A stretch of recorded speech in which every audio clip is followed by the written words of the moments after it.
Let's make some chicken and dumplings. Yum!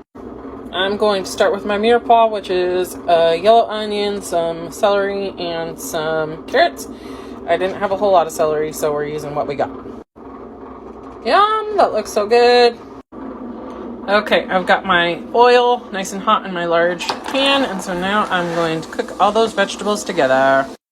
Okay, I threw in half a stick of butter. I'm going to let that melt down for a minute.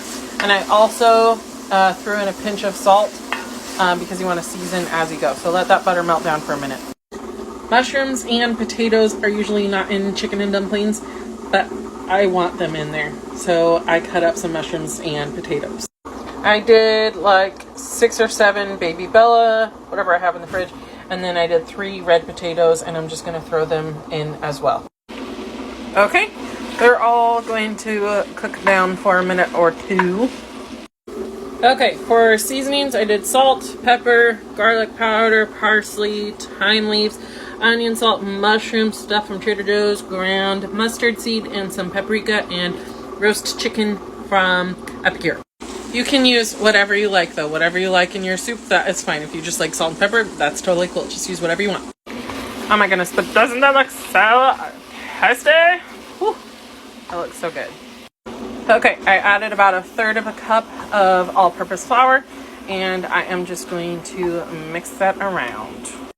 Okay, I've got some chicken broth in the fridge that I'm just going to throw in there and mix it all around so I can get the browned bits off the bottom. I also threw in like half a bag of frozen green beans. You could do frozen peas, whatever you have. So this is kind of a stew, so it definitely needs way more juice. So, ta-da! I have another frozen thing of chicken broth I'm going to throw in there to let it start getting bubbly. While the chicken broth is melting down, I'm going to make the dumplings. For the dry, I have 2 cups of all-purpose flour, 2 teaspoons of baking powder, half teaspoon of baking soda, teaspoon of salt, half teaspoon of garlic powder, 2 teaspoons of sugar, and I'm just going to mix that all together. For the wet, I have 3/4 cup of sour cream, 1/4 of a cup of milk, and then we're going to add in 4 tablespoons of melted butter. Okay, that's the last little bit of the chicken broth. So now I'm going to add in my frozen chicken. You can totally cut up chicken, sear it off, whatever you want to do. I had some rotisserie chicken left over, so I'm using it up. Don't forget to season your soup before you add the dumplings.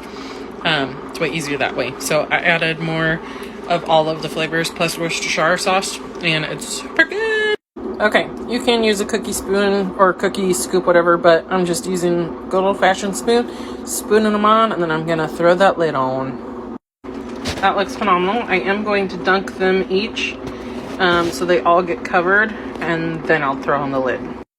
I'm going to set the timer for 15 minutes, make sure that it's simmering. Once it simmers, then throw the lid on and let it simmer for 15 minutes untouched without the lid coming open because you want your dumplings to steam. Okay, it's been steaming for about 14 minutes. I'm just going to cut into one.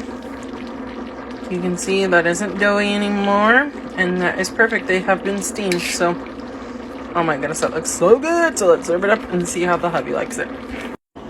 That looks so good. Oh my goodness, yum. Yum! It was such a hit. I didn't think I really liked chicken and dumplings because it always seemed so doughy, but this was really good. So I'm changing. I'm evolving, and I'll probably grow gills right here soon enough. So it's very good. Hubby liked it enough. He had seconds, and so did I, and he asked for it for his lunch tomorrow. So I'm very happy, and hope you guys have a good night. And the recipe is from thecozycook.com. I googled it, and this is what I came up with. So I added the potatoes and mushrooms, and that's how mine is different from hers, but I love it. So hope you guys enjoy and have a good night. Bye.